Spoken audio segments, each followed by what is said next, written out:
gurasoak nahi zuten ikastola bate aurrerako, ja laikoa, publikoa. Bai. Gure gurasoek euskaldunak ez izan da ere, maite zutela euskal kultura eta nolabait buelta eman nahi ziotela gizartean zegoen euskara ez jakitan zuen horri,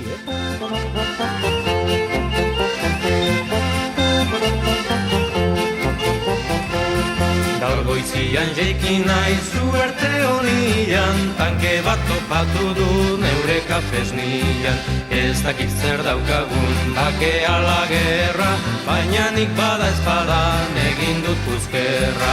Hurra, hurra, fandangua, hortxe duzu fandangua geure gustukua, hortxe duzu fandangua geure gustukua. Es que venimos de escribir con calco a tener el ordenador en el bolsillo de manera natural. Entonces es que dices, joder, tú vas a contar ahora que 50 años han pasado. Zerbait egitekotan zuzen eta artez, torri bat garbitu dut ur pistola batez. Orain galdurik nago beldurrez beteta, muniziorik gabe gelditu naiz eta. Hurra, hurra, fandangua, hortxe duzu fandangua geure gustukua.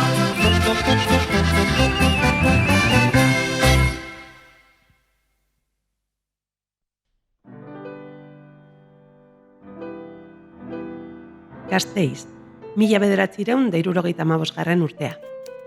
Artean, soilik Vitoria deitzen zitzaion hiri hartan, urtero bezala, Zeledonek eman zien hasiera jaiei. Ez bazirudien ere, gertakizun berriak zetozen. Españoles, Franco ha muerto. ¿Quieren dar su último adiós al hombre a quien consideran su caudillo o dejar público testimonio de su afecto y su lealtad a Franco? Ay, lo que hemos perdido, este santo caudillo de España, cuál van a ser para los españoles, cuánto te queremos todos, Dios te bendiga. Egoera berriaren aurrean, jendeak ilusioz begiratzen zion zetorrenari. Ezina, ekinez egina. Une berezia eta ezin hobea zen proiektu berriak sortzeko. Arrotasun handiz esaten dut, Umandi ikastolako lehenengo promozioa izan nintzela. Niretzako losintza handia da hori, zeren Umandi ikastolak asko eman dit. Bigarren belaunaldikoa, hortaz 50 urte bete dituta aurten, ikastolak bezalaxe. Eta usue bezalaxe oso arronago Umandin ikasi izanaz. Hirugarren belaunaldikoa, Jose Lejarretako txaletetan hasi ginen, oso hori berezia zen, etxetxo bateara joatea. Baratze eta guzti geneula, Bai. Bildu garenak hemen, alde batetik daude 3 pertsona oso importanteak izan zirenak, ezinbestekoak esango nuke Umandiko sorrera hartan. Nik lehendabiziko galdera egingo nizueke. Os haría una primera pregunta. ¿Qué os llevó a cada uno de vosotros a participar en ese proyecto? Yo sí que notaba que había una ausencia de la expresión en euskera en Álava. Lo que a mí me motivó tremendamente fue el amor al euskera. En su tiempo estuvimos muy condicionados por el franquismo.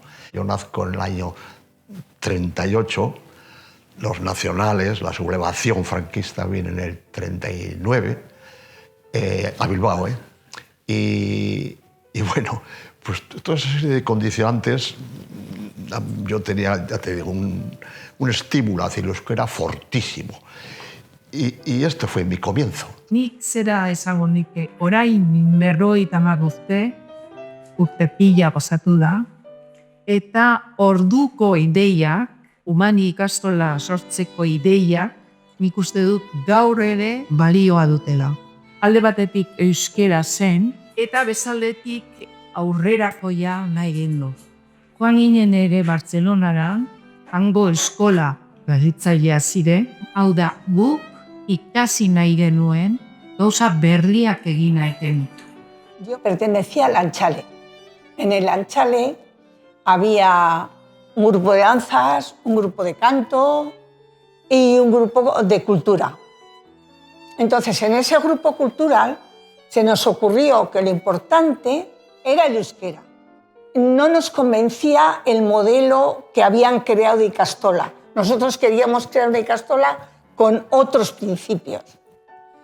Entonces, ¿qué hicimos? Captar socios, poner una cuota y hacer unas reuniones semanales para ir formando la base en la que se asentaría la Ikastola. En todo eso estaríamos un año, más o menos. Las reuniones de la Junta las hacíamos aquí, que era el Lanchale. Sí, sí. En la oficina del Lanchale Sí. hacíamos las reuniones. Yo tengo aquí registrada la primera junta. La presidenta fuiste tú. ¿Ah, sí? Sí, sí.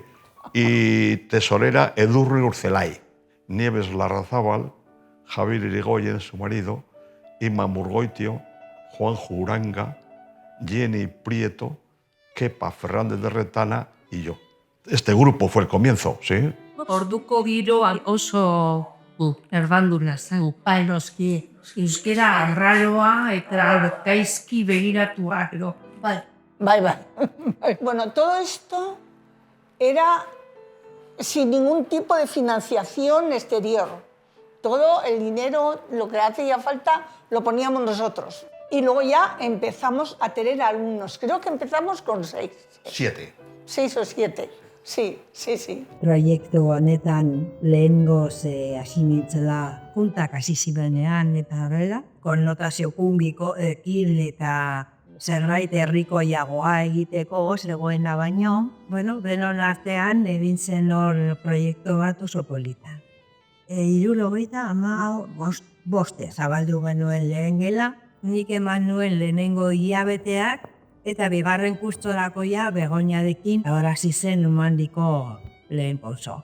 Magisteretzan nengoela, Inma Murgoitiok komentatu zidanean nahi nuen abentura honetan sartu eta sartu nintzen. Nik badakit talde bat lehenagotik edo bildu zela korona sepalean edo, 75 urtean iraian Lurdesekin, eta hor 3 urte eman dituen abentura honetan. Guretzako ikasleek garrantzia handia zuten, etxeetara joaten ginen, ia etxeko giroa nolakoa zen, galdetegi bat deneuka, eta joaten ginen etxera, gurasoak ezagutzeko, umea ezagutzeko, giro libre samar batean ezin nahi genituen umea. Ikuspegi libreago bat, edo.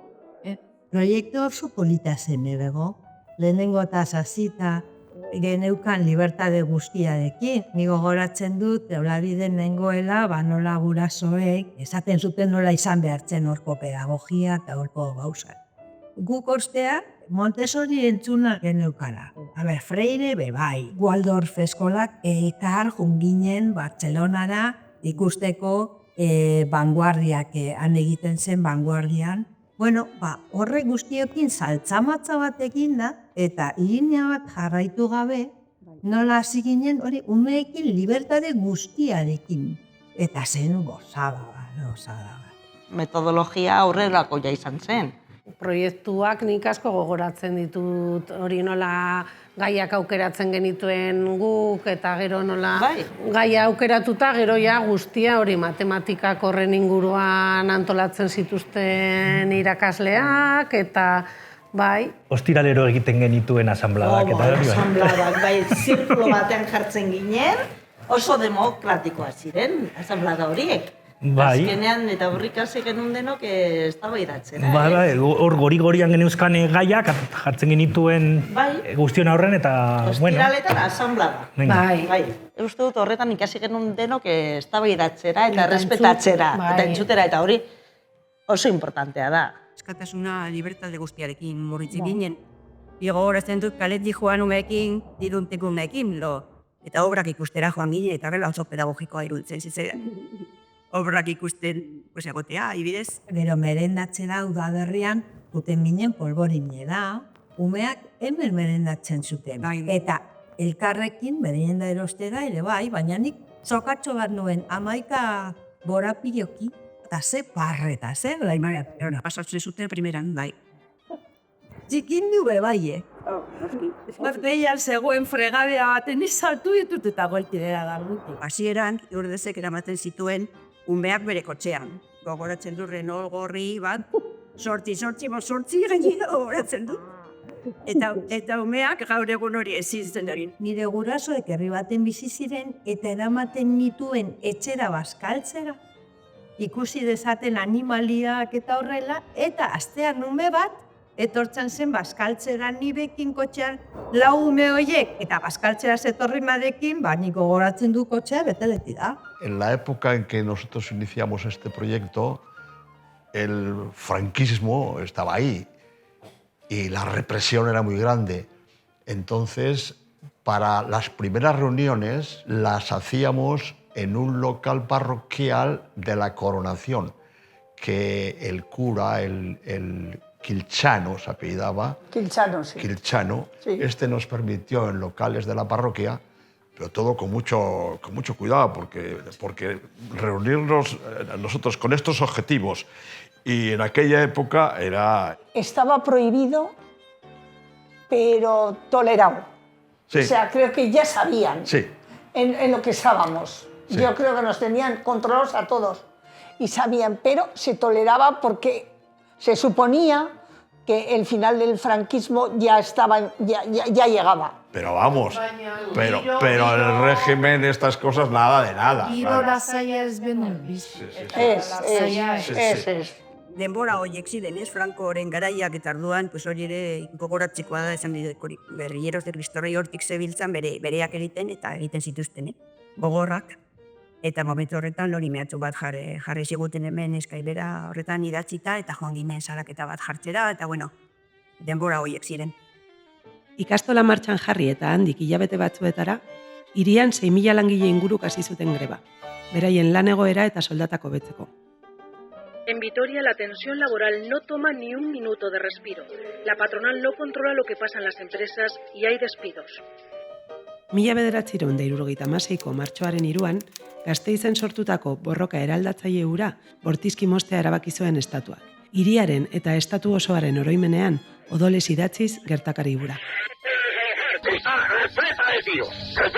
Vamos a recuperar las armas. Cambio. La Santa Iglesia, cambio. Esto está muy mal. Cambio. Esto es la guerra en pleno. Se nos está terminando la munición. No es con un pañuelo blanco quiere decir que hay heridos a aguantar. Hemos contribuido a las palizas más grandes de la historia. Cambio. Por cierto, aquí ha habido una masacre. Cambio. De acuerdo. Cambio. Sarraski hartan, 5 langile gasteiztar izan ziren eraila. Bienvenido, José, Romualdo, Pedro María eta Francisco. Gaur egun, 59 urte bete ondoren, ez dute oraindik behar zutenek ordaindu basakeria hura egiteagatik. Giroa zen bezalakoa zelarik ere, Jose Lejarretan jendeak ikastolaren proiektuari zerraion. Hasi ginen 77an Eumandi ikastolan. Bada garaia. Ume gutxikin, 2 urtekoak hartzen genituen, orduan etzen arrunta 2 urtekoak hartzea, baina guk hartzen genituen. Eta 3 eta 4 urteko umetxoak. Hori izan zen hasiera. 1979ko irailean hasi nintzen lanean. Orduan ikastola 2 txaletetan zegoen, eta nik konkretuki hasi nintzen goiko gela horietan hor goian. 5 urteko ikaslekin. Eta ondoan zegoen esozi, 6 urtekoekin, lehenengo mailakoekin. Eta, zoritzaben politiak ditugu garai horretakoak. Nuestro proyecto, el de Juan Carlos y mío, por supuesto, era pertenecer a un ente educativo público, laico y, por supuesto, impartir todo en euskera. Entonces nos metimos en este proyecto y trajimos aquí a nuestros hijos, aquí donde las han de ellos todos, y hicimos una familia, quieras o no. Luchamos mucho por la expansión y sobre todo por la estabilización en un centro nuevo más tarde. Traíamos aquí a los hijos, ¿verdad? A los hijos, sí. A los hijos. Bien pequeñajos. Bien pequeñajos. Y luego tengo un recuerdo que cuando venía yo a trabajar al hospital venía y encendía la caldera para cuando venían los chavales ya estuviera la calefacción ya estuviera caliente las guelas en las aulas. Al principio, claro, teníamos que trabajar todos, en todo, en educación y en limpieza, porque en la limpieza participaban tanto los padres o las madres como las profesoras o los profesores. Es decir, todos tomábamos parte en todo. Nos necesitábamos todos para sacar adelante el proyecto. Sí. Y realmente fácil no fue. No. Fue realmente difícil, porque lo que nos faltaba, efectivamente, como se está comentando, era dinero. La cuestión económica tenía un peso tremendo. Tuvimos algunas donaciones importantes. En una ocasión nos llegó una anónima a una ayuda de 100.000 pesetas. Y que vamos, que fueron alegrías tremendas.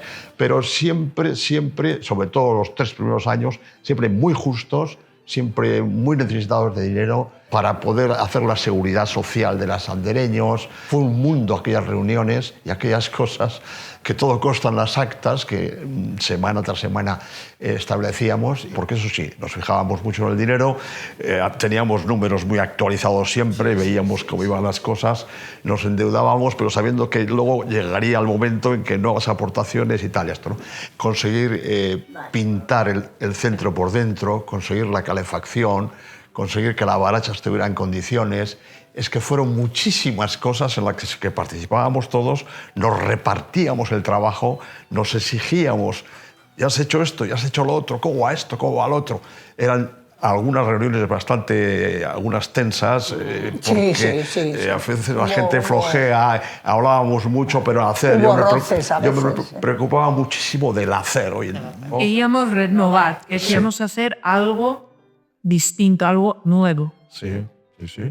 En los primeros documentos sobre pedagogía y sobre un poco lo que quería ser Umandi, ya por el 76, 77, ya cuando entré yo y tal, que aparece también la parte de que esta Ikastola Umandi sería laica.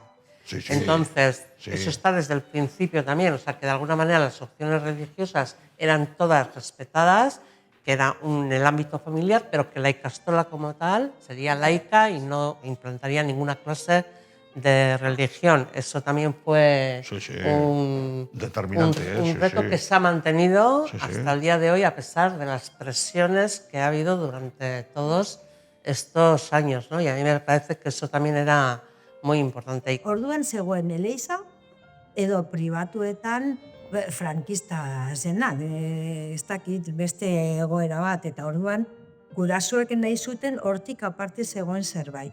Erran da, suskripzioak zabaltzeko. Deian ofizina txiki da genuen, eta gogoratzen dit, Inigo Bazterriparen aita sartu zen eta esan zidan. A ber, hemen hasi hartzeate ez dakit noiz. Eta ze motatako irakaskuntza edo eman behar duzute, erlijiosoa inolaz ere ez. Bestea ez dakize. Nire umea bakarrik ona etorri daiteke. Bueno, gero, nahi genuen ez bakarrik euskaldun jendia izatea, baizik eta kanpotarrak ere bai. Ni gogoratzen naiz, nola zeuden ime batzuk, sozioekin ordainduta eta txutenak ezer ordaintzen. A mí una de las cosas que cuando llegué en el 77 me llamó mucho la atención es que durante todavía unos cuantos años, y diría unos cuantos bastantes, las cuotas de los socios de la Ikastola se siguieron manteniendo. Sí, quiero aclarar que durante todos esos primeros años yo me encargaba de pasar los recibos. Fue un trabajo voluntario del que quizá ni siquiera éramos plenamente conscientes de lo que estábamos haciendo. El euskera era algo que nos empujaba de una forma... Y luego que había en la Junta, había gente muy voluntariosa, con mucha fuerza. Sí, eso es. Con mucha fuerza. Y esos socios, durante mucho tiempo, seguisteis siendo parte de la Junta, hasta que algunos poco a poco os fuisteis retirando en la medida que padres, madres, profesorados se hicieron cargo de esto, ¿no? Hubo un momento en que ya eran los padres los que se tenían que hacer cargo de la dirección de la Ikastola. Y entonces ya toda esa gente nos retiramos. Y ese fue el comienzo de Umandi. eta horrela izan zen ikastolaren sorrera. Andoni Urrestarazu, Izengoiti Zumandi, Araian jaiotako euskal idazlea zen, eta haren omenez jarri zitzaion Umandi izena ikastolari.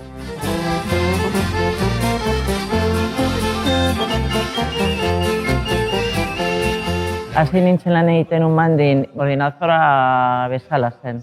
Azteko ginen lau andereño eta ni, Josele Jarretan, zale bazen. Umandi zen gure proiektua, gure bizitza, ginen umetxoak, guk ere. Oso gazteak, noski. Estoy muy orgulloso, ¿no?, de cuál ha sido el desarrollo y la trayectoria de Umandi y sobre todo de mis hijos en Umandi, que es por lo que no solo estoy mirando por mis hijos, pero en general.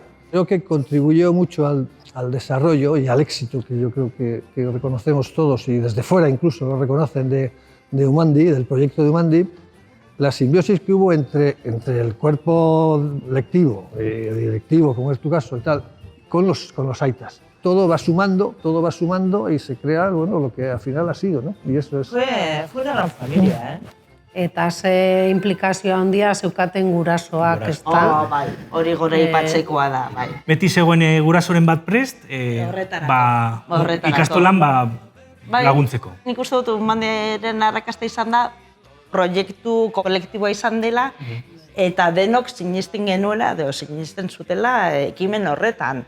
Nor bere egin zuen, alzuen neurrian, baina beti elkarlanean. Eta pixkanakan ikuste, jarrera horrekin lortu zutela talde bat egin. Cuando hablas con exalumnos de aquella época, el encanto de que era como una casa, o sea, era, es que efectivamente era una casa, ¿no? Era como muy familiar todo, era pocos grupos, pocos profesores. Ikusi dut, nire lehenengoko emaitzak Laudioko ikastolak sinatzen zituela. Bai. Eskutuan ginelako edo ezegoelako onartuta Umandi ikastola, eta okerez banago Laudioko ikastolaren menpe ginen. Gurasoen kooperatiba zen, eta... Nik gogoratzen dut, irripar handi batekin garai hori, ez? Ez dakit, umeak ziren, gure umetxoak ziren. Oso implikazio izugarria zegoen, ilusia handikin eta hori, eta gabezi handiko egoera zen, porque no teníamos materialmente nada. Y sin embargo, trabajamos con muchísima ilusión, gracias a la implicación tan brutal de aquellos padres. Pero lo que no había era nada en euskera, me refiero a material pedagógico, no había cuentos, canciones muy poquitas, había que andar buscando debajo de las piedras y las fichas materiales. Me acuerdo que fotocopiábamos en el despacho de Concha, había una fotocopiadora pequeña. Yo creo que la gente que estuvimos en Umandi, los de la vieja guardia, cuando nos encontramos de repente volvemos a un proyecto que yo creo que fue mágico. O sea, yo no podía entender que hubiera gente que se marchara de Umandi. Digo, pero estos están de la cabeza. ¿Cómo? O sea, con este proyecto que tenemos aquí, ¿dónde van a encontrar nada mejor? A ver, yo reconozco que los padres de entonces seréis la de Dios, porque las condiciones de los chalés donde estábamos las aulas eran minúsculas, las mesas había que hacerlas plegables contra la pared para que cuando se terminara de escribir y de leer pudieran moverse. La calefacción, lo que era la cocina del chalet, había unos depósitos enormes de gasoil. Y cuando venía el butanero, que decía, a mí las mujeres, cuando me abren las puertas de las casas, estaban en camisón. Ahora, por favor, pasa y echa el gasoil, que es lo que estamos hablando. Había que encender, algún padre yo creo que a encender por la mañana, antes de que fuéramos nosotros a clase, a encender la calefacción, que era manual. Quiero decir que en qué condiciones hemos estado y hemos salido adelante en una pelea porque nos creímos en el proyecto, porque éramos innovadores, porque nada de lo que había nos parecía suficiente. Éramos crías, éramos una chavalería que apostamos a caballo ganador siempre, o sea, dejábamos la vida en ello.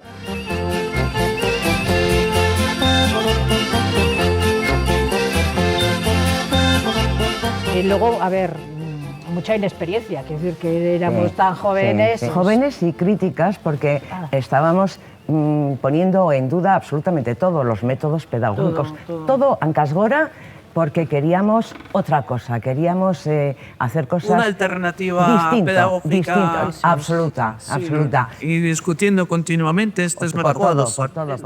Esto. Sí. los padres, pues esto es mejor, esto es peor, esto es bueno, pero... Lo que pasa es que esas discusiones también te llevaban a una cohesión, o sea, cuando al final llegabas a un acuerdo, vamos, es que eso era intocable, o sea, no sé, ¿no? Un poquito... Ya costaba, pero sí. Eso es. Pero luego había disciplina. Pues eso, algunas cosas que has comentado tú, ¿no? Lo de laico, todo en euskera, o sea, cosas así y que se han mantenido, o sea, con vientos en contra y de todo, pero bueno. Contra y derecha e izquierda. Eso es. Y que no nos conformábamos con esto es la situación y aquí nos quedamos, no. Gure naia zen sare publikoan sartzea. Sare publikoko partaide izatea, oso zaila zen garai haretan, oso zaila. Zen egoera latza, gogorra, zakarra, eta dana kontran genuen. Que fuera una ikastola laica también era una innovación, claro, que en toda parte sí.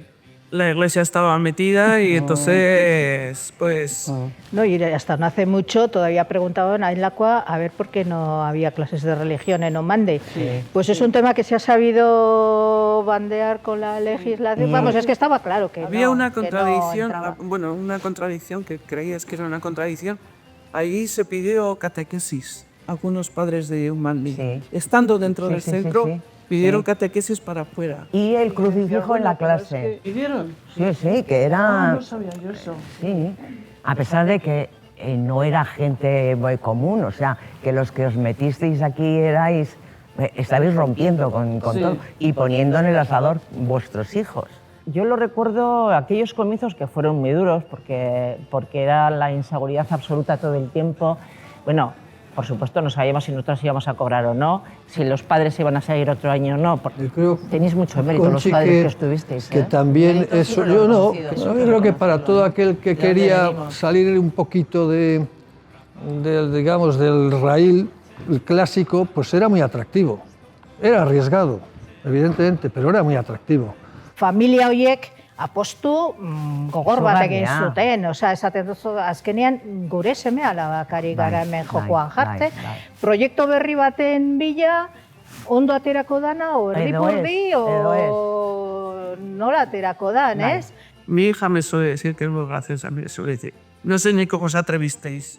Es que guía da. Fue un riesgo. No sé cómo os atrevisteis, pero gracias a eso, mira, hablan euskera todos, o sea, pienso que hemos hecho buenos chavales. Ya lo creo. Yo creo que las familias que dejaron a sus hijos, hijas, los primeros años en Umandi fueron también muy valientes. Que se fiaron. De aquel comienzo, con mucha ilusión, pero bueno, yo creo que fueron valientes, verdaderamente. Sin duda. Muy valientes. Nik gogoratzen dut, zuek 11-12 izanik eta guk 17 gauza asko elkarrekin egiten genituela. Claro, gure bi klaseak beti oso... Karo, guia bi ginen eta orduan guk egiten genuen urteko. Bai, Gontzi oso onak ditugu, ez? Bai, oroitzapen oso onak, bai. Eta irakasleak egiten zituzten antzerkiak, ere, irutxarrikumeak... Bai, eta nik oso gogoan dut, bion klaseak joaten ginela Euskal Telebistara. Hori artearekin genuen lotura, ez? Luis de Ajuria aretoan nola proiektatzen ziren larun batero filmak. Egi bat izten du jolastu nahi badu.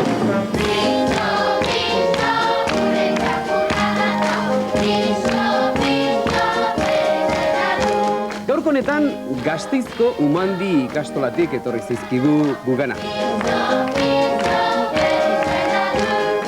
Txaguk harrapatzen trebea ez dugu, haiek ikustean ies egiten du.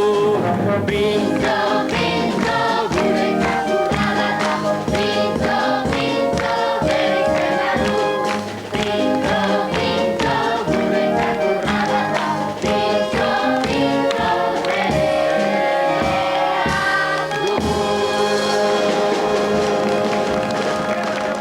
Hasieran, leku guztietatik etortzen ziren eta gainera oso modan jarri ginen olan bat-batean eta gogoratu nola, hilaran egoten ziren matrikula egiteko. izan zen, jarri ginen modan, ez dakiz zergatik. Ondo egiten Ondo genuelako. egiten genuelako, hori da. Ez, baina egia da, matrikulazio garaia, guere harrituta. Goizean iritsi eskolara, eta ze hilarak. Orduan etortzen ziren batzuk, goizeko zeiretan, hilaran matrikula egiteko. Umandi, hasieran, irekizenean, Jose Lejarretako txaletean egon zen, gero ura txikia gelditu zen, eta bigarren bat hartu zen, Avenida Estibalizeko izkina batean. Baina ura ere txikia gelditu zen, eta Jose Lejarretako kalean, bestearen parean zegoen etxetxo txiki bat, hor ere bi gela txiki izan genituen hasiera hartan. Hori dena, Lakuara joan baino lehen, lortu arte, eraikuntza publiko bat, hezkuntza sailak, gobernuak, ematea, ez? Uste dut izan zela, 82ko abenduan, eraikin berrira pasa ginela, gaur orain arte Umandi izan dan eskolara, ez? Eta, bueno, baina garbi zegoen, publiko izatearen helburu bezain garbi zegoen, pues, auzok ikastola izango zala. Osea, oraindik mantentzen ziren ikasleak, eta batzuk autobusez joan ziren, urte batzutan mantendu zen garraioa, baina helburua zen auzoko ikastola izatea, eta horrela mantentzen da gaur egun arte. Vamos a tener 3 chalés, ¿eh? Los chalés y José ya cuando se Lejarreta va 2 al y en Aqua, Estíbaliz 3. Cuando se va al Aqua, primero Orbiso abajo en el sótano, aquello que fue un poco duro también. Para los aitas también fue un poco duro aquello. Recuerdo una sensación un poco, pero ya, ¿por qué tenemos que ir al sótano? Cuando nos dijeron los sótanos, que vamos al sótano, y pensábamos, bajamos todos en una asamblea al sótano y dijimos, pero si son unas clases preciosas. Maravillosas, con una luz, Una luz bien pintada. Precioso. Luego ya se crea el centro nuevo y ahí cobra vida otra vez y ya tienes un soporte mucho mayor, ¿no? Para poder desarrollar lo que era la idea original de Umandi, ¿no? Entre las cuales está que yo, la parte mía, la tuya es más administrativo, yo qué sé, pero la mía que es más, diría deportiva dentro de un Pero en amplio... ese tema también fuimos innovadores. El planteamiento era fútbol, fútbol, fútbol y además a nivel de competición.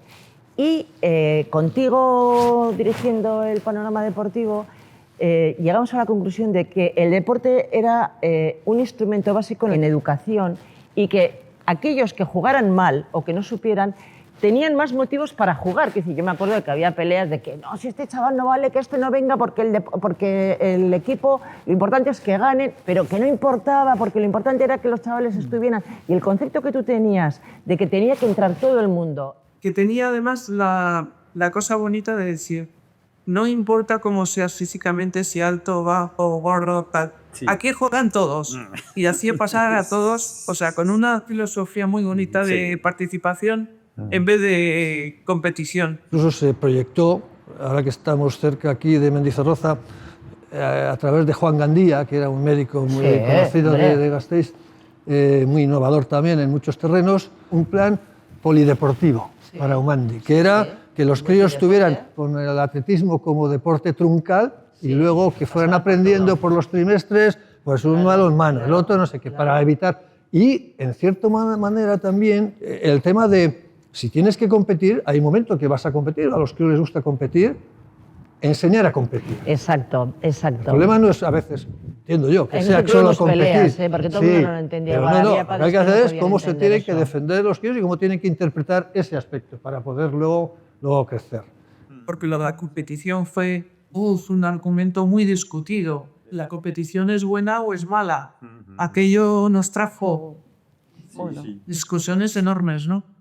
La competición imposible. Pues la competición se te impone y vamos, éramos idealistas, la competición no tenía que existir porque tal. Y sí, la competición. Sí, además parece que lo de Castola era un poco... Recuerdo una vez que jugaron con los Coras y había una madre que, claro, les iban ganando estos. Y dice, pero que no podáis con los de una Icastola. Venga, como diciendo, joder, pero ¿qué es la Icastola? Pues, ¿qué pasa? Pues sí, se escribe la historia de Umandi. Sí, sí. Erosi zenuten txandala? Nik ez nuen izan, baina nire aizpak bai, berdea eta horia, ez? Berdea eta horia, nik ez nuen izan, Oso txandal baina... bitxia zan, Bai? Bai, nik uste, karo, ez que tela zen pixka bat, hola, ez dakit gogorragoa, beste txandalak baino.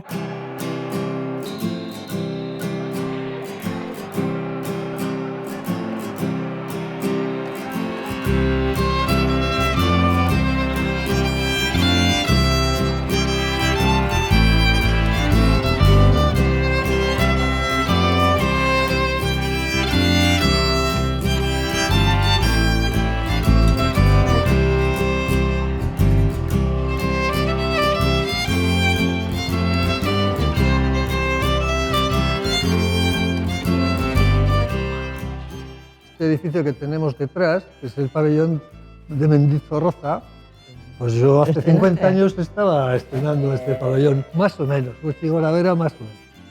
Y me acuerdo también que el año que estuve de entrenador, que fue la temporada 83-84 del Baskonia, le propuse, había dos americanos en ese equipo que dirigía yo, uno era Essie Hollis, súper conocido, y uno de los mejores jugadores que ha habido en el Estado español, de todos los que han venido en todos los tiempos, y luego otro chico más joven, Clarida, ¿no? Hombre, y los dos fueron a la Hollis y Clarida, me acuerdo yo, que fue una revolución. Hollis y Clarida eran. Sí, ese Hollis, hombre, es que era el boom, era lo más. En aquel momento en baloncesto, sí, Chema entrenaba al Baskonia y vinieron a clase. Bueno, los chavales alucinaban, yo también, claro, bueno, no sé, era un boom, ¿no? Aquellos grandones y... Essie Hollis, bai, Essie Hollis, Hollis. bai, zelako esperientzia izan zen hori, bai. Horreuki genuen gisajoa jaurtiketak egiten zela jerditik, saskiratu arte. Estuvimos en la baracha haciendo ejercicios como hay que tirar a canasta y luego entramos porque había un pequeño lunch. Y antes de ir al lunch se les reunió a todos los críos, ya él hizo una exposición de por qué estaba allí, por qué había ido. Entonces, pues, si alguien quería preguntar algo, lo que se suele hacer al final, que cuando somos mayores nadie pregunta nada, pero con los críos sí, los críos preguntan siempre. Y de ahí un crío sentado y le pregunta, oye, ¿por qué hay negros calvos? Ostras, yo estoy arriba y digo, ¡buah! Bueno, porque, hombre, utilizar la palabra así negro, también estamos hablando situados, pero es sí, la verdad que eso siempre lo ha llevado muy bien, porque además siempre se ha sentido aquí nunca ha notado nada. Bueno, pero era un poco fuerte así. Y a ese no se le ocurrió más que se echó las manos a la cabeza, así, se agarraba de así y dice, porque es que cuando fallamos muchas canastas seguidas, nos enfadamos y te acabas tirando del pelo. Y, oye, hace falta tener ingenio y saber trasladar eso, ¿no?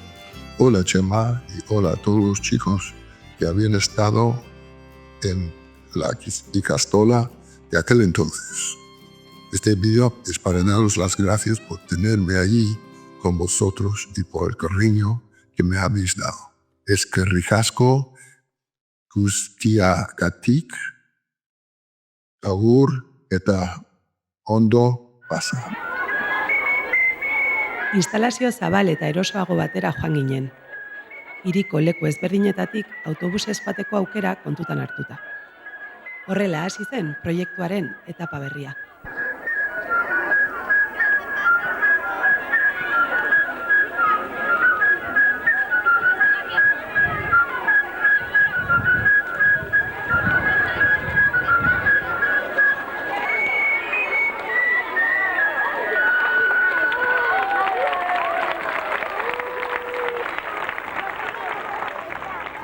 Oso giro berezia eta aberatsa zegoela Gasteizen garai horretan. Berotetik frankismoaren azken urteak, industrializazioa, bezaldetik euskara batuaren polemika eta giro horiok zegoen, eta aldetik bere berrikuntza batzuk ematen hasia ziren, eta pixka bat ari hori jarritu ez nahi genuen gure bogoi erantzungo zien ikastola bat sortzea. Gero, 20 urte bitartean, publikatu zen bitartean ere, pauso batzuk eman zigen. Espainian konstituzio bat aprobatu zen, gero Euskal Herria autonomia estatutua eta aurrek ekarri zituen eskumen batzuk edo hezkuntza sistema pixka moldatzen joateko.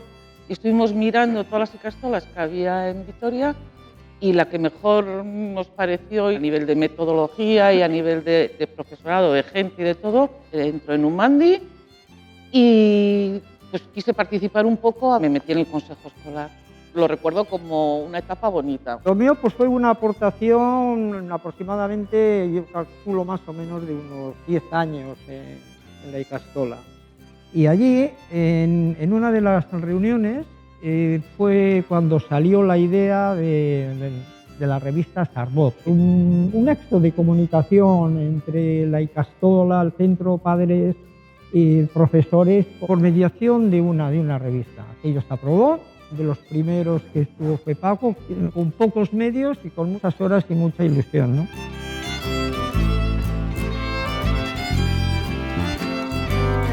Bueno, nire hasierak izan ziren eskolaz kanpoko ekintzetan, magisteritza egiten nuen bitarten, gero izan nintzen la de gimnasia. Zagitu 22 urte, ikasketa buru ere bai izan naiz, eta azkeneko urteetan tutora. Eta lehenengo urte haietan ezagutu nituen Paco, Itziar eta hainbat guraso. Hace 40 años estaba a cargo de las salidas de la montaña. Y hoy parece un día como los que estuvimos aquí de acampada, que hubo una galerna que tuvimos que salir corriendo. O sea que... Aquí estamos en representación de nuestras salidas al monte, con los chavales cada 15 días, los sábados, y que lo pasábamos muy bien, y que el ambiente era muy bueno, y la colaboración de los padres también.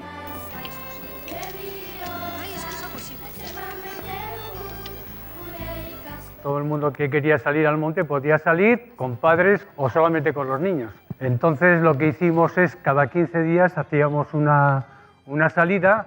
Previamente habíamos comunicado a los padres cómo iba a ser todas las salidas del año y qué montañas íbamos a hacer, ¿no?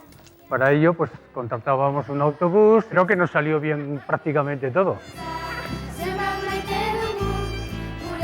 Esas andanzas que nos has contado también de por aquí, por estas peñas.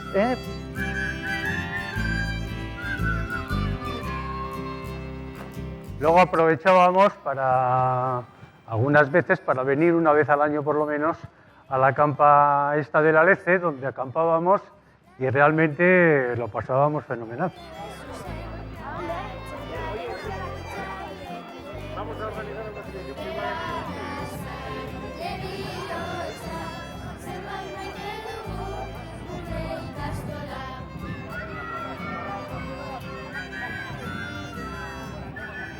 Hicimos también algunas salidas y yo recuerdo que incluso a los chavales más atrevidos les hicimos hacer rappel también, en una zona fácil por aquí, y les hicimos hacer rappel y estaban encantados también. Y luego hubo otra vez que, si recuerdas, subimos a Lumandia. Alguna vez hemos comentado que allí encontramos un zorro, que tenía metida la cabeza en un botete colacao. Claro, se hubiera muerto si no llegamos a estar nosotros. Entonces se le salvó la vida y salió corriendo, ¿no? Claro, que fue una época como muy buena. Muy buena, muy intensa, con mucha relación, que estabais muy integrados en el día a día en la Icastola. Igual hoy en día a los padres les gusta, pero que hagan sus hijos y sus hijas con monitores. En cambio vosotros lo que hacíais era todos juntos. Sí, íbamos todos, estaba claro. Sí. Y luego también nos ha tocado nevada muy fuerte en Belagua, una que fue épica. El autobús en la cuneta y tú y yo buscando ayuda en el cuartel de los militares. Sí, ahí en Belagua. En Belagua. Sí. Para que nos echaran una mano. Eso es. Que no dábamos abasto a cambiar la ropa a los niños, porque tenían que bajar con la chirrista, se sentaban y luego venían empapados.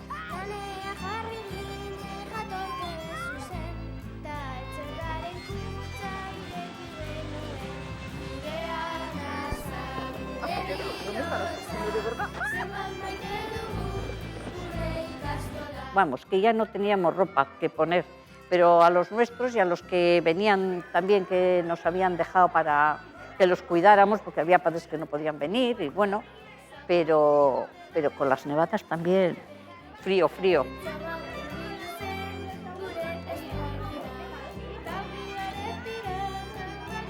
También hacíamos salidas extraordinarias, contratando también los servicios de un autobús, ya no tanto en un plan deportivo, sino más cultural. Fue ir a Hondarribi, donde íbamos a un hotelito.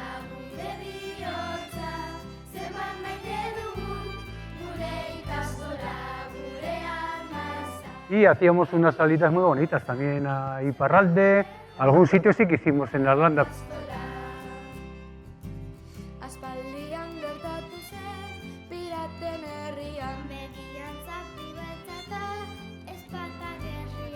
También lo pasábamos bien de esa forma.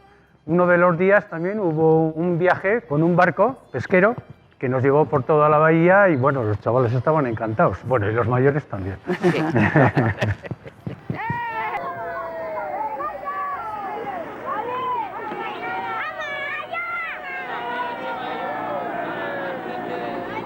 Ni behintzat egon naiz hainbat lekutan ikasten, baina Umandiko inor topatzen dudanean, sentitzen da zerbait berezia. Bai, egia da. Zerbait geratu zitzaigun hor. Bai. Gauza politak bizi izan genituen, beste modu ezberdin batean, eta... Daukagu sarma bat, nik uste, Bueno, besteak ere liburuak zituzten eta guk ez. Oso kideen inbidiarako, Bai, ez liburuak eta ez etxeko lanak, bueno. Eta zenbat kritika, ez? Lagunen gurasoak eta nola galdetzen zut eta zuk ez dauzkazu etxeko lanak? Bueno, liburu batzuk irakurri, baina hala etxeko lanak, Vacaciones Santillana, dolako. Ez da libururik ere, Egia da. Teníamos un padre que trabajaba en el aeropuerto, cuando el aeropuerto entonces, claro, también aquello era una innovación. Puede organizar para que los críos vayan, suban y vean un poco lo que es el avión, por dentro y tal. Muchos no se habían montado nunca en avión. Le estoy viendo a Aitor Pilanes sentado con el volante y el piloto le colocó la... Y pregunta, ¿y tú de mayor qué quieres ser tú de mayor? Un avión en la mano a tu disposición. ¿Qué quieres ser? Y me dice, yo albañil. Mira, fue una bomba y dices, es que ¿a qué otro que se le puede con un avión en la mano decir que su voluntad en la vida es ser albañil? La verdad es que salieron críos y crías muy diversos, con mucho talento en muchas actividades. Buena gente.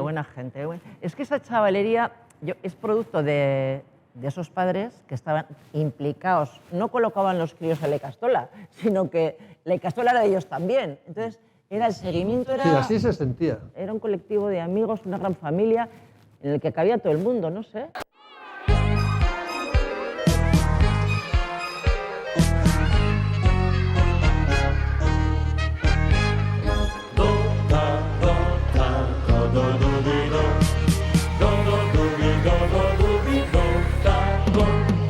Mutiko txiki eta gazte, denak lezi urri xamarra, adiskideekin jolasen ipintzen da, eta rupo txagurra beti du ondoa.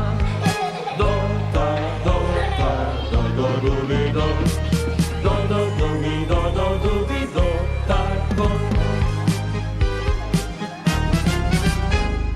Garai horretan ez zegoen Gasteizen instituto publiko euskaldun bat. Orduan, hasi ginen bilerak egiten eta eskaera egin genuen Eusko Jaurlaritzara eskatzen hori, instituto publiko bat de ereduan Gasteizen. Eusko Jaurlaritza pixka bat oido sordoz egin zuen eta hasi ginen mobilizazioekin. 14 urterekin ikastola bukatzen zutenean da gure ikasleak handik irteten zirenean, ez zeukatela nora joan euskaraz jarraitu ahal izateko. Orduan koordinakunde bat sortu zen. Luego había el tema ese, el del Koldo Michelena, que después de que acababan en Numandi no había una opción para poder seguir y se consiguió el Koldo Michelena. Nahi burura datorkit, 80. hamarkadan nola egin genuen itxialdi bat, oraindik ez zegoelako instituto publikorik eta eraikin nahi zalako, ondoren Koldo Michelena izan zena, hori eskatzeko nola egin zen itxialdi bat hemen.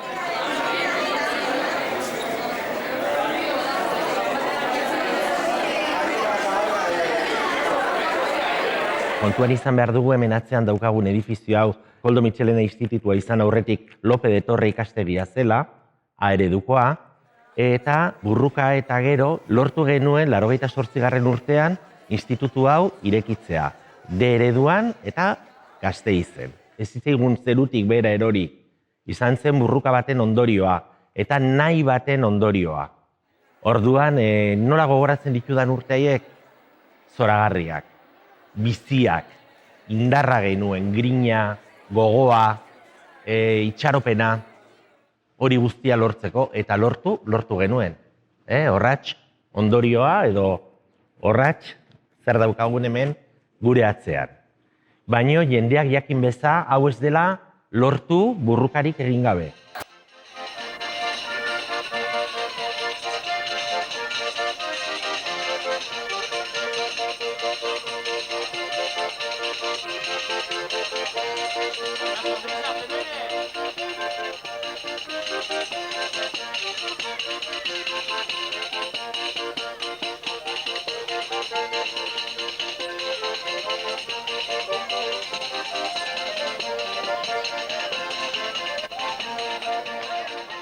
Había reticencias o miedos a pasar a la escuela pública vasca. La escuela que se conocía hasta entonces, la estatal, pues también tenía sus carencias. El paso a ese mundo de la escuela estatal, pública y tal, para las ikastolas era un problema que preocupaba.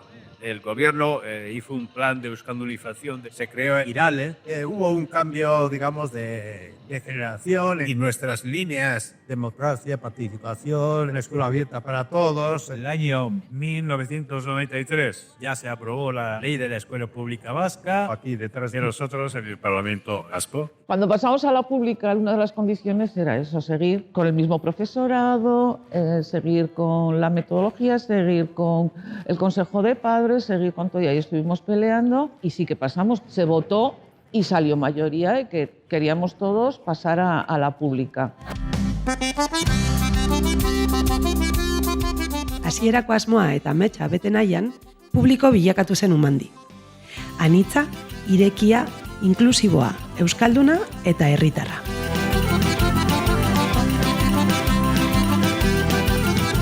Urteen joanean, Gasteizko gizartea aldatzen joan da, eta Umandi ere garai berrietara egokitu da. Eta horixe egin du azken urte hauetan zehar.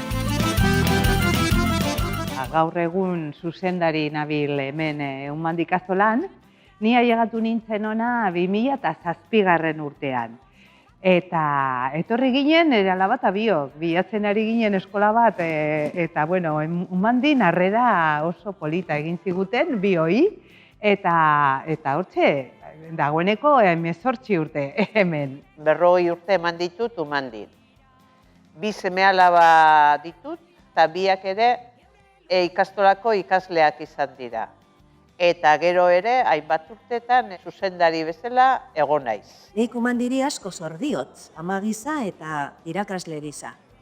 Guk gude seme-alaba dintzako, aukeratu genuen Umandi, eskola publika nahi genuenako, eta irakasle moduan bani etorri nintzen 1985ean. Ni jakin banekien, ze batxik ja hemen barruan zeuden lagunak. Zeutzen ginen. Nik banekien hemen ere praktika berritzaileak aurrera eramaten ari zirela. Beraz, plaza lortzeko aukera izan nuenean, Umandira. Ni ikasle bezala. Hasi nintzen Umandin, urtetik 6. mailara arte egon nintzen hemen, ikasle, zuetako batzuekin. Gero hemendik institutora, eta egia da, institutoa bukatu baino lehenago, esango nuke ja bertsolaritza klaseak ematen dituela estraeskolarretan, hanpan garaian, gero bertsolaritza klaseak ematen dituen hezkuntzarautuan, eta azkenerako tutore bezala hemen txenago, aurten 2. mailakoekin, eta oso guztera. Beste gauza bat oso importantea en Umandi, la estabilidad que ha tenido el profesorado en Umandi, porque veníamos de una cooperativa que se publifica, entonces el profesorado y la gente que trabaja allá se mantiene en el tiempo y eso durante muchos años le ha dado a Umandi cohesión. Egia da, hasi zirenean ebaluazio diagnostikoak eta egiten 4. mailan, hainbat urtetan oso emaitza onak lortu genituen, kontutan hartuta hemengo familien maila sozioekonomiko-kulturala, emaitzak zeuden espero zirenak baino gogorago. Eta UPV-ko ikerketa talde batek hartu gintuen ikerketa bat egiteko ea zergaitik ote zen emaitza horiek hainbat urteetan beti goitik ematea. Eta elkarrizketatu gintuzten zuzendaritza taldekoak, irakasle batzuk, eta ikerketaren ondorio horietako bat izan zen. Irakasle taldearen egonkortasunak zeuela zerrikusia handia. Eta honi iritzen nintzenean, aurrezkuntzako taldea ere, ja bazen nahiko egonkorra, bindetikoa ginen.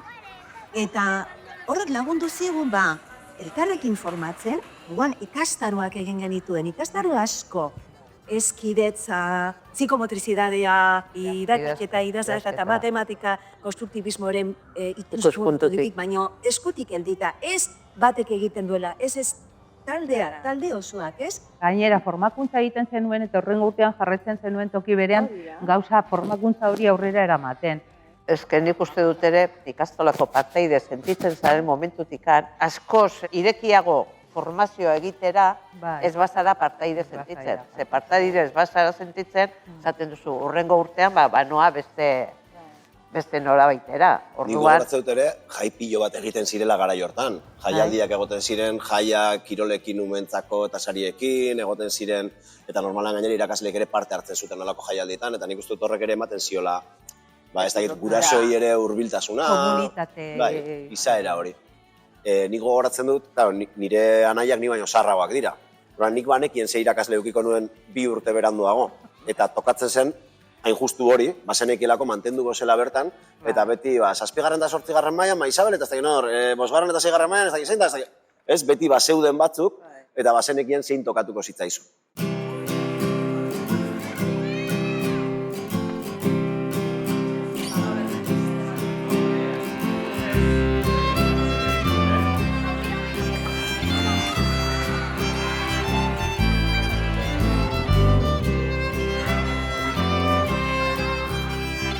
Gauden laurok Unmandin ikasi dugu, eta arrazio ezberdinengatik seme-alabak Unmandin ikasi dute baita ere. Bere kasuan hori Santa Lucia edo Judimendi aldetik etortzen ginen, gurasoak Unmandiko jaiotzarekin edo implikatu zirelako, eta orduan handikan hiri guztia sarkatzen genuen. Gero auzora etortzen nintzen bizitzera, semeak bertan izan ditun, eta orduan eskola erabakia edo oso erreza izan duen, Unmandira. Nire kasuan antzeko, auzokoa naiz, auzoko tirabirak mamitu ditut aita Orbizorekiko, baina gero auzoan guztiak ginen lagun eta elkar nasketa batean ibiltzen ginen batzuetan. Eta egia da, naiz eta Gasteizko beste auzo batean bizi, erabaki bat hartu behar nuen non eta nirea hartzea. Horregatik ere hartu nuen jeltzu zuzenean eskolan. Eta bestalde, matrikulatu eta sortea izan nuen eta nik sartu nintzen Unmandin lanean. Hasiera batean aholkulari bezala eta orain banago ikasketa buru bezala. Ni nire kasuan hasi nintzen atletismo talde batea eta eman zaten aukera entrenatzeko oso ordurik, nintzen oso txiki, baina izan zen esperientzia superpolita. Eta hanpako ama batek hurbildu zen eta emazian aukera kirol koordinatzaile izateko. Eta hortikan nire bizitza egin nuen magisteritze, ni Unmandin ikasi nuen. Azkenean, hemen lan egiten nuen eta karrera hemen ikasten nuen. Eta, gero txikiak izan da, Unmandi da. Gu bizi ginean Zabalganan, iratzi izan genuenean, baina han ez egoen tokirik, ez Zabalganan, ez Mariturrin, eta orduan esan nion bikoteari, ostras, ni Unmandin supergustora egon nintzen, saiatuko gara sartzen, eta torri nintzen, eta egon nintzen Karmelerekin, ikasle hoia naiz, puntu horrekin, eta, sortea izan genuen, eta, haiek daude supergustora.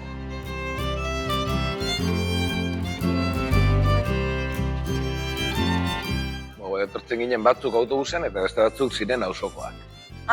Beti zain, autobusaren zain. Kasuan egiten genuen etorri, bueltatu bazkaltzera. Eta arratsaldean bueltatu berriro eta lau bidai. Jantokia ez zegoen garai horretan? Nire garaian ez. Ez zegoen jantokirik. Nik usten dut oso berdina, nik umandin bizi nuena, gu bizi genuen garaia zen hori gazti zarkatzen genuen eskola honetara etortzeko eta beraiek ezagutu dute auzo eskola bat. Ez? Bai. Igual horregatik baita ere orain auzoan dago bizitasun hori, gure garaian ginen bakoitza auzo batekoa. Bai, hori da. Zebazen batzuk auzo honetakoa, baina bestela Gasteiz osoko jendea. Nire gelako ez dakit, igual, bost, igual. Hemen auzokoak. Bakarrik? Bai, ere. Nire gelan gutxi. Gu erdi-tardi izango ginen. Baina auzokoak ginen eta ez da konturate horretaz. Nik behizatu goratzen ditut, hori jauteriak, kriston despile. Bai. Ateratzen gainet. Pati osoan gainera. Pati osoan, maia. Ateratzen genitue eta osu dut tailerra. Jaiak zeren polita. Ikusi dut hemen noria bat.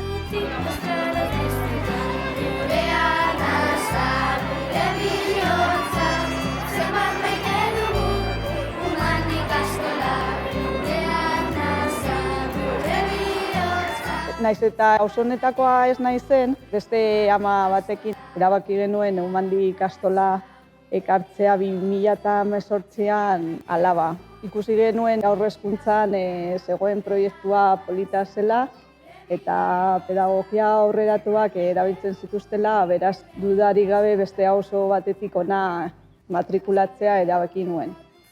Eta zu zergaitik matrikulatu zenuen? Ni hemen alboan bizi nintzen, txikia nintzenean, eta naiz eta beste ikastola batean ikasinik, beti ezaguna eduki dut Umandi ikastola, etortzen nintzen hemen jolastera gainera, txikitan, eta egin duten nire emaztearekin gure seme-alabak lehenengo euskeraz ikasi behar zutela. Auzokidea gara, azkenean Umandira ekarri genituen seme-alabak. Urte batzu pasa ziren eta beharra ikusi nuen guraso elkartean sartzea. Euskara batzordean faltan botatzen da patioan euskara gehiago entzutea, eskola ukatzen denean. Gero familia guztiei ere, eskertu behar diegu, ez? Bai, Guzti guztiei gainera, lagundu zigutenei, baino gaita eskertu behar diegu ere, zaila jarri ziguten familiei. Desde luego, umeei esker. Ume guztiei esker. Eta beraiekin egunerokotasun hori partekatu genuen eta aurrezkuntzako maisterak izaten norekin ikasi genuen. Umeekin batera. Irakatsi zigun. Bai, umeak. Zeke ume guztiak esker gai. Espero dut azken urtera arte egon zinetela ikasten.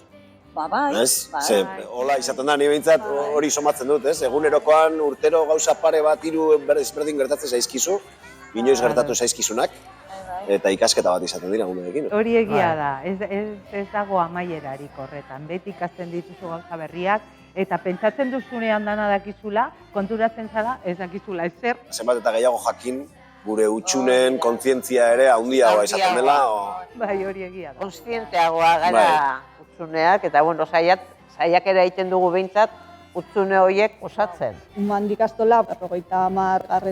urte hurren honetan, zenbat belaunaldi pasa diren. Umandi ikastola hasi zenean, ziren gurasoak izan ziren beraien indarrarekin eta nahiekin, hauzkenean Umandi handitu egin zen, eta horri zen hemen, ona, eta adibidez hemen justu atzean daukagu foru aldundiak sinatu ziren lekuan, foru aldundiak oraindik mantentzen dira, egin behar duguna baita ere gauza bera, Umandi ikastolan. Tradizio hori eramatea aurrera. Eta gaur egun ekosistemak ditugu, edo guneak aurrezkuntzan, hitz egiten ari naiz. Irratiaren garrantzia eta horrek ematen zion eskola osoari nolabait ildo bat, estruktura bat eta guztiok barnean egoteko. Gero bai espezializatu ginen zientzietan aurrezkuntzan, eramana izan genuen STEAM bidetik lehen hezkuntzara eta horrelako praktikak beti saiatu gara, ia zer den emankorrena ikasleekin egiteko eta hortxe saiatu gara, egin dugu saiakera behintzat. Finkotasunak, ratioak eta hainbat gai, azkenean beraiekin egon behar gara. Bai, irakasleekin egon behar gara. Irakasleak eduki behar dute finkotasun hori ona izango litzateke ikaslentzako. Orduan, horietan, zenideak edo gurasoak parte hartu behar dugu baita ere. Soy trabajadora de la ikastola. Llevo conviviendo en esta ikastola pues muchos años, porque mis hijos han venido aquí también. Entonces he vivido primero como madre y luego como trabajadora de aquí. Y la verdad es que he vivido pues todos los cambios que ha habido en cuanto a profesorado, alumnado, generaciones que han pasado.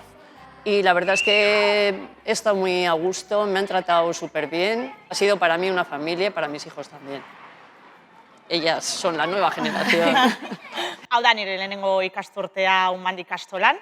3 urte daramat ikastetxe publikoetan eta kurtsoaren hasieran erabaki nuen hona etortzea, auzokoa naizelako eta oso gustora nago hemen. Ni baita irailetik bakarrik daramat kurtso hontan, hezkuntza pare bat urte daramazkit eta Gasteizen baita da nire lehenengo urtea, oso harrera ona egin zidaten hasieratik eta oso gustora kurtsoa bukatzea espero dut eta hori, aber datorren urtean zer tokatzen zaigun. Kaixo, Aritz, zein da gehien gustatzen zaidana ikastolatik? Nire ikastolatik gehien gustatzen zaidana lagunekin jolasa edo gotea da. Naia, kontatuko duzu anekdota baten ba?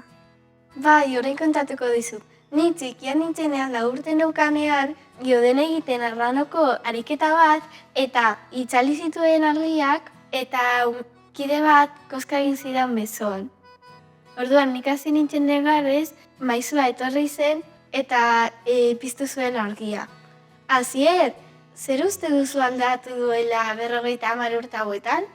Nire ustez aldatu dena 50 urte hauetan da. Arbelak lehen tizazkoa zirelako, ordenagailuak eta pantaila guztiak ere eta ume gutxiago zeunden. Eta frontoian aldatu dena nire ustez gimnasioa da. Ane, zu zer aldatuko zinuke Unmanditik? Bani patio handiko zelaiko zorua aldatuko nuk. Erortzen bazara minezko egiten muzulako. Nora, eta anekdota bat esan aldi guzu? Bai, anekdota bat kontzatuko dizuet. Jantokian nengoen eta janariarekin ito nintzen. Eta gero gotaka egin nuen. Eta eneko orain kontzatuko dizue bezalik ditu. Bai, ni eta nire lagunak jolasten guden futbolera, eta ni pertsona bati jarraitzen negoen, baina beste pertsona bat, baloi bat bota zidan hanketara, orduan ni estropa egin nuen, eta 2 egun eta gero jakin genuen eskinke bat zela. John Brown, indio txiki bat zen. John Brown, indio txiki bat zen. John Brown, indio txiki bat zen. Indio txiki bat zen. John Brown, indio txiki bat zen. John Brown, indio txiki bat zen. John Brown, indio txiki bat zen. Indio txiki bat zen. John. Gaur egun ditugun arazotxoen artean bada egonkortasun falta hori. Gaur egun urtero aldatzen da jendea eta bai gauzak idatzita daude, baina berriro egon behar da norbait azaltzen duena eta eramateko edo hildoa markatzeko gai denak. Eta enpoderatze hori faltan ikusten dugu eta egonkortasuna beharrezkoa. Cuando empecé había menos niños, luego cuando la ampliación, pues de repente fue una ikastola de 700 alumnos y sí que es verdad pues que igual eso eran otras formas de enseñanza, pues ahora es todo diferente, pues eso, pues sí que noto igual pues que los críos vienen ya demasiado alterados, pues los profesores lógicamente tampoco igual tienen la cosa que tenían antes de los críos hacia ellos, el respeto que tenían los míos, por ejemplo, hacia a los profesores que había entonces. Y es el cambio ese que se ve, que es como pues, lo que se ve en la vida real. Nire garaian gogoratzen dut, bakarrik geneukan ikasgai bat teknologia berriekin adibidez ibiltzeko, ezta? Eta orain geletan dute haien tabletak, haien teknologia berriak gauzak egiteko, eta hori oso harrigarria iruditzen zait, hori gure garaian ez zen gertatzen.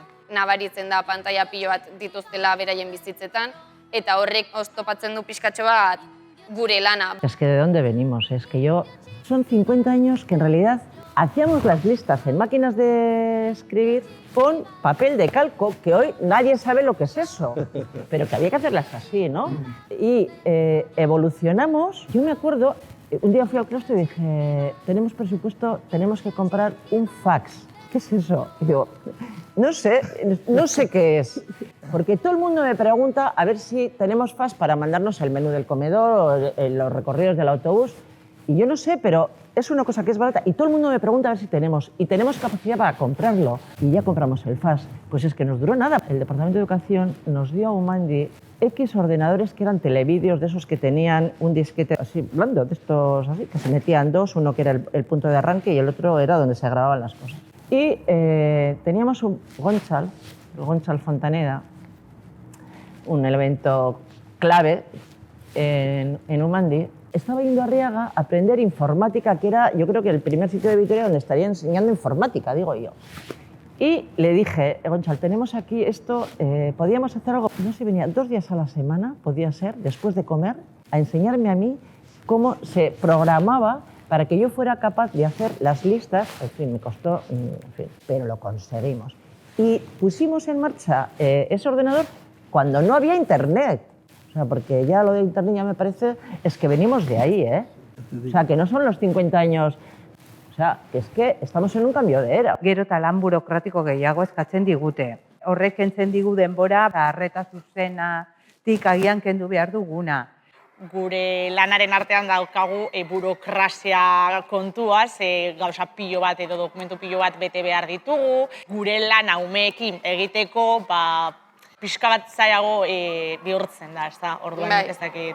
Mozorratzen dute, inklusioa ez dakit zer, mozorratzen dute mosketa asko. Osea, lehen zeuden zerbitzuak edo baliabideak, orain nolabait atzera egin dute pixka bat, orduan kenduko dugu hemendik, eta azkenengo urtetan hori gertatu da hezkuntza publikoan batez ere, hori ezin dugu egin, ez? Eta gero egonkortasun faltak ere, eragozpena jartzen dizkigu gure egunerokotasunean. Baina, bueno, dana txarra ez da. Izan nahi dut, ilusioa eta olako gauzak aurrera jarraitu behar dugu horrekin batera, ez? Ane, zurak izan handik datorren Umandi izena? Bai, ni uste dut mendi batetik datorrela. Araiako idazle bat zen, Jose Mari deitzen zen, bere izizena Umandi zen. Klase bat zen eta 9 pertsona zeuden. Klaseak txale batean egiten zuten, baina jende asko joan zen beste txale batean egin zuten. Duela urte asko, justo egin zuten beste ikastola bat Umandi dela, eta ja jende asko apuntatu zen. Sorionak sobre todo por los 50 años y bueno, pues que eso que esperemos que dure otros tantos. Bai, ni eskertuko nioke ikastola honi, orain arte egindako lana, eta bueno, espero dute horrela jarraitzea eta urte askotarako. Umandin ikastea asko gustoko dugu. Irakasleak, lagunak, dena. Umandi ikastolarik onena da. It's the best school in the world. Unique in the world. ¿Cómo? ¿Cómo? Unique in the world. ¿Qué es eso? Único. Vale. Vale, venga. Hostia. Umandi is the best. Unique in the... Unique. Unique in the world. Venga, hiru. Umandi is the best. Unique in the world. Zorionak, Umandi!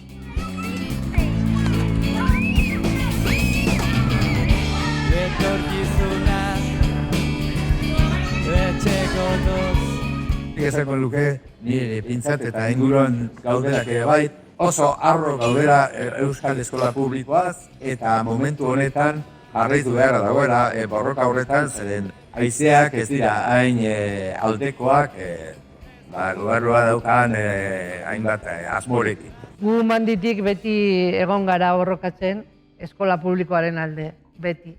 Jende guztia, klase sozial guztietakoak, eta horrela eskola publikoa eta herria egiten da. Bueno, en todo caso, yo no sé para vosotros, pero para mí fue una época muy gratificante de la vida. Muy gratificante. A lo largo del tiempo empiezas a pensar en lo que has hecho y esta es una de las cosas mejores en las que yo he estado. Eta gero, baloren aldetik nik horatzen dut ere, eta hori oso markatuta daukat gustatzen zait pila bat. Bere garaian erario bezala, etxai bezala genituen garbitzaileak ezigutelako usten sartzen orduz kanpo, ez? Eta gogartzen dut, behin, haserretu ginela zeharo, Nik uste garbitzaileek gaizki pasatu zutela, gaizki portatu ginealako. Goratzen dut Julia eta Manuela ditzen zirela. Bai, gogoratzen ditut, bai. Uste dute Manuelak ezekiela idazten, irakurtzen ere. Ikastolako irakasleek irakutsi zion irakurtzen. Eta izugarri eskertu zuen. Erretiratzera zijoazela, behartu gintuzten zerbait abestera behaiei. Eskerrak emateko, hainbeste urte eman izanagatik ikastolan. Eta etxai bezala ikusi beharrean, hasi ginen lagunak bezala ikusten. Hori dira balioak. Eta gaina ezke unkitu ziren zeharo, hasi ziren negarrez, eta ordutik aurrera ja beste begi batzuekin ikusten genituen.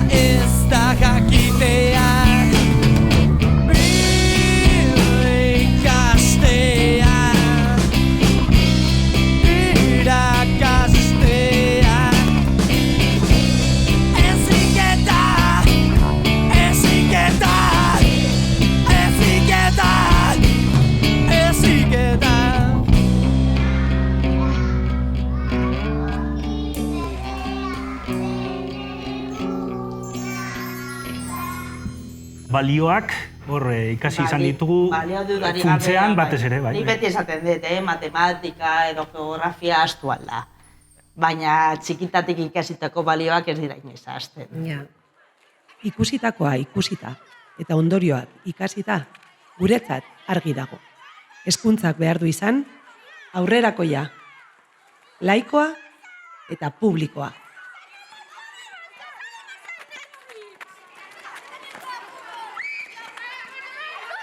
Begira, hemen ezeriko zarete, horrela, bale, itxaron momentu, bai?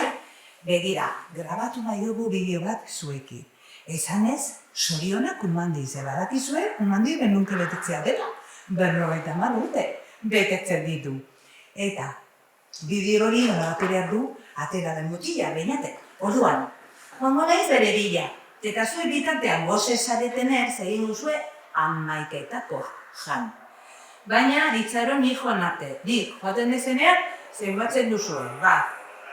Dik, eta 3, eta altzatzen duzu eta jaten duzue. Ados? Bai? Torez? Venga, Libanoa, bideogilearen bila. Arte! 2 eta 3. 2 eta 3.